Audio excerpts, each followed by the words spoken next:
Harriet Tubman was born Araminta Ross around 1822 in Dorchester County, Maryland, into a brutal system of slavery.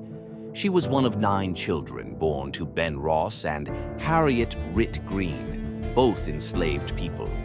As a child, she was often hired out to other households and subjected to violent abuse and grueling labor.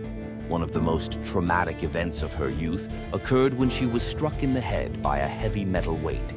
The injury caused lifelong seizures, headaches, and visions, which she interpreted as messages from God. Her deep religious faith would become a source of strength and guidance throughout her life.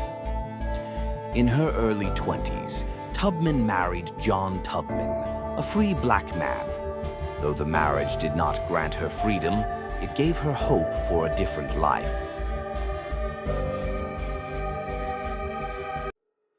In 1849, fearing she would be sold further south, where slavery was even harsher, Harriet escaped slavery.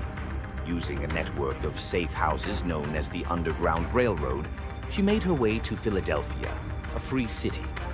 Despite the danger, she quickly returned to Maryland to rescue members of her family. Over the next 10 years, Harriet Tubman made an estimated 13 missions back into the South, rescuing over 70 enslaved men, women, and children. She used her intelligence, stealth, and faith to navigate hostile territory. Her operations were methodical. She traveled at night, followed the North Star, and used coded spiritual songs and secret signals. Armed and determined, she famously said, "I never ran my train off the track, and I never lost a passenger." She became known as Moses, referencing the biblical figure who led his people to freedom. The Fugitive Slave Act of 1850 made her missions more dangerous, as it allowed for the capture of escaped slaves even in free states.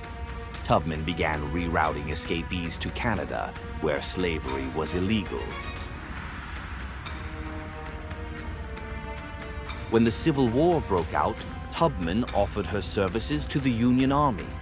She worked as a nurse, treating wounded soldiers and newly freed slaves. Later, she became a scout and spy behind Confederate lines. One of her most famous wartime actions was the Combahee River Raid in South Carolina in 1863. Tubman planned and led the operation with Union Colonel James Montgomery. The raid destroyed Confederate plantations, disrupted supply lines, and liberated more than 700 enslaved people, the only military operation in U.S. history led by a woman. After the war, Tubman returned to Auburn, New York, where she had bought land years earlier. She struggled financially and was denied a government pension for years, despite her service. Eventually, she received a small pension, but it was far less than what she deserved. She opened the Harriet Tubman Home for Aged and Indigent Negroes in 1908 to care for elderly African Americans, which she ran until her death. Tubman also became a passionate advocate for women's suffrage, working alongside leaders like Susan B. Anthony. Harriet Tubman died on March 10, 1913, surrounded by friends and family. Her last words were reportedly, "I go to prepare a place for you." She was buried with full military honors in Fort Hill Cemetery in Auburn, New York. Honored with numerous schools, museums, and monuments bearing her name, featured in books, films, and cultural stories around the world. Scheduled to appear on the U.S. $20 bill, making her the first African-American woman to be honored in this way.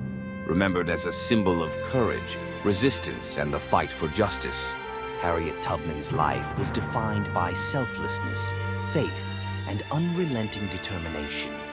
From the shadows of slavery, she rose to become a beacon of hope and liberation, changing the course of history, not just for African Americans, but for all who believe in freedom and dignity.